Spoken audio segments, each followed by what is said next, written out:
spread way too thin. Everybody wants to know what's happening. Hey, how's it going? I'm here with Jared from Dirty Heads. We're at the Notorious Green Room at Tulsa.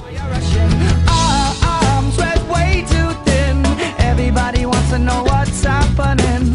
Arms spread way too thin. What's the big rush? So if you guys perform in any country besides the US, and I know you guys perform in Mexico, where would you guys want to perform?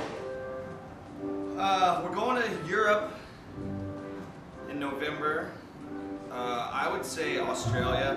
I think we might do well in Australia. Yeah, you guys would do awesome there. So I think that's where we're going to try and hit. We just got back from Brazil. That was really cool. Just to get out of America is just, that's our next kind of goal that we're setting, is to do a lot more stuff abroad. So I saw a story on Wiki about the origin of your guys' actual name, Dirty Heads. Yeah. You want to elaborate on that a little bit? I don't know what story is. Oh, it was about you guys stealing 6-packs, and the owner called you guys Dirty Heads or something. No. There's something on Wikipedia about us writing songs for Madonna in 1982. I knew that's why it's Wiki. Like, That's why I don't asked. know who set up the Wikipedia. Yeah, I think people literally try to. Because nothing's correct on it. Yeah. There's nothing that on that, and I don't think we've ever changed it because it's funny, so we just left it. I haven't gone on it, but I keep hearing these things. I'm like, what the fuck is up with our Wikipedia? No, it was not that at all. Me and Duddy met because our older brothers were friends, so we were the younger, like, Grom kids that were kind of tagging along, so they were always making us do shit. We'd have to do shit to hang out if we wanted to kick it with them, you know? So we'd have to go steal beer, and we'd have to go do this, and we'd have to go do that. Or else we, because we were the young guys, we had to go do the grunt work, So we used to do all that shit all the time.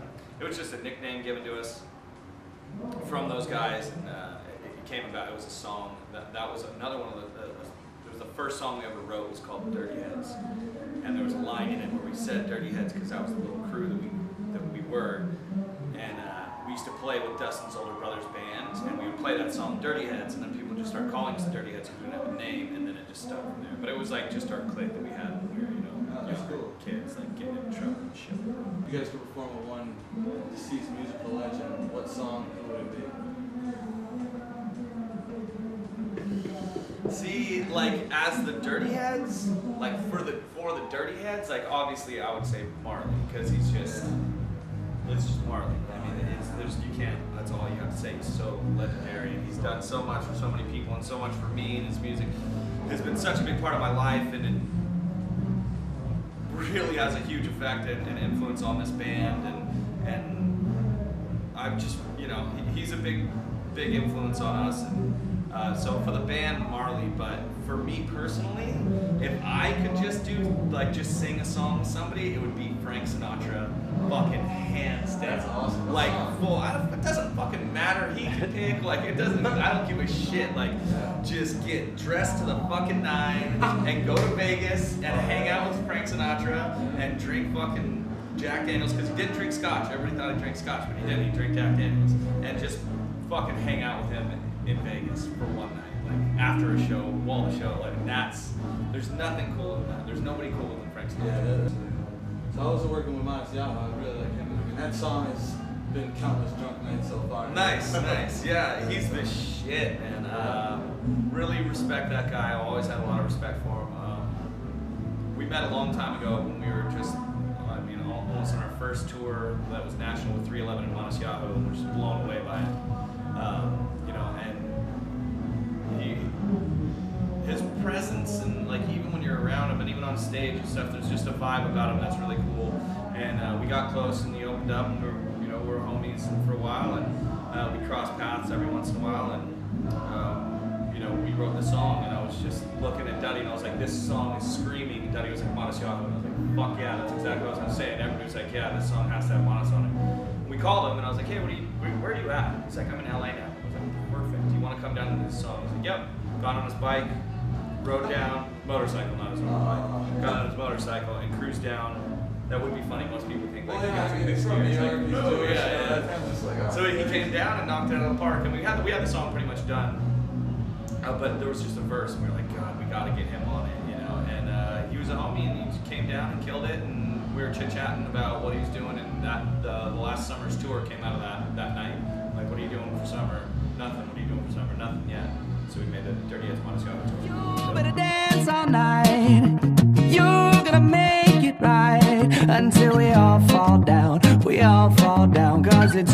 that I've been missing. You better dance all night. You're gonna make me right until we all fall down. We all fall down, 'cause it's you that I've been missing. Alright, it's 3, 4 o'clock in the morning. I don't know what time you guys go out in Cali. Everyone's January, got the joints going on, everything's going. You got the iPod in your hand. What song you putting on? Late night? Yeah, you know that one that everyone just. Are we raging or are we just trying to chill? I'd say yeah, not at the beach, more house party vibe, raging kind of till you pass out. Not walk under the stars type thing. Okay. Fuck. That's good questions. All right. What am I gonna put? See, I'm not drunk and fucked up right now, and that's when like you don't know. I know. Because right now I'm like I don't know. I'm not in the moment. But when you're there, you're like, get out of the way. Let me put this on. Turn this on. You like cut somebody's song. Oh fuck. Wow. I don't know. Want me to help you out? Mine is hanging on by camera. Yeah, I would probably put on some electronic shit. Like there's this band Mode Step that's really dope. They're like a live dubstep band. Oh, that's awesome. There's that ASAP Rocky Skrillex song that's always fucking wild for the night. That one's That's a always good one too. You know, people always fucking freak out. It'd be something like that. I guarantee it'd be like some electronic shit. Yeah. But I'm not there. Yeah. So I don't know. What other influences you got like outside of your genre of music right now? I mean, I know you tapped into Frank Sinatra, but There's two people that I'm listening to really, really heavy right now. They're both really young. This kid Jake Bugg from the UK. He's like a folk dude.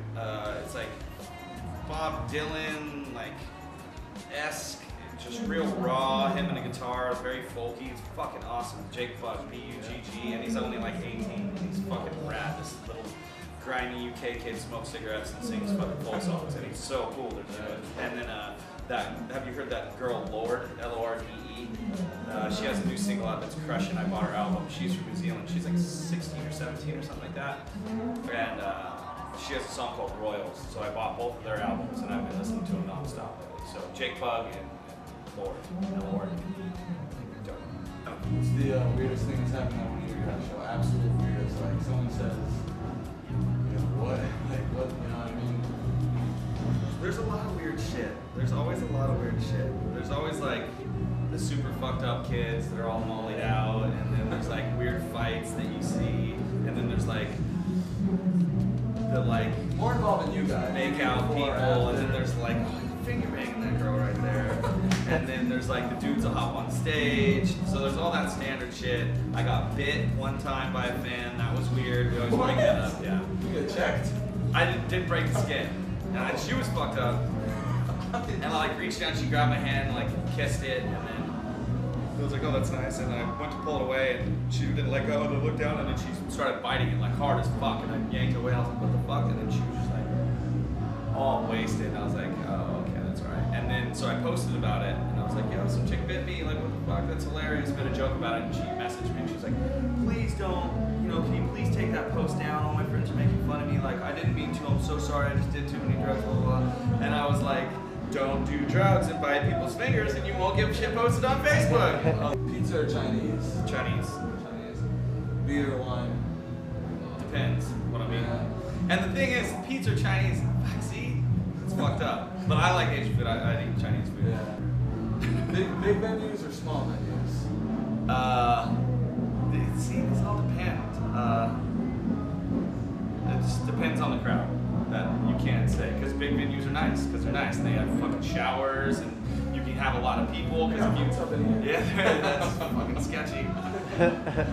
You know, because but if you sell out a big venue, that's a raging fucking show. But sometimes it's stale, because it's a huge venue, and even if there are a lot of people, only the first half is raging, or maybe they're not. Maybe it's just a big venue with a lot of people, and there's so many people that there's a disconnect between them. Because I really feel like there is a certain energy between a lot of people that get around each other, and if it clicks right, and if everybody's energy is on the same level, I know this sounds like some hippie shit, but I fucking swear to God, if there's a crowd of people, right, say tonight, and everybody's on the same wavelength, and everybody's in the same mindset, the show will be fucking awesome. If everybody's trying to have a good time, you can feel the energy. It's like a harmony or harmonics on a guitar. There's waves, and then they lock.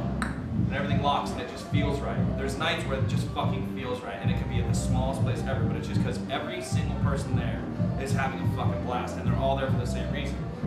Alright, you guys got I heard maybe you guys have an acoustic album? We do have an acoustic album coming out. It should be out. We don't have a date right now. We just finished it the day before we left, so a week and a half ago. I would like to say a month at the most.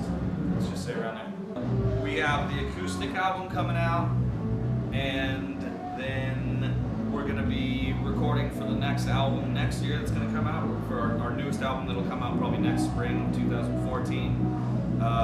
We're going overseas to Germany and spots like that. And then, you know, we'll always be touring the States like that, but, you know, nothing, just Toad's Place tonight. And we're going to finish up this tour, so if you haven't seen us and we're going to your city, come, because the Expendables and Big B are the shit. You look at me the wrong way, and I said, okay, it doesn't bother me. I wrap my head around the push, you're taking it the wrong way. And I said, okay, you're off on the wrong foot, we call it Mongol push, You started off on the wrong foot, we'll call it Mongol push. The dirty hands done got you jumping out your seats. Dirty J and Daddy B don't hit the field without the cleats.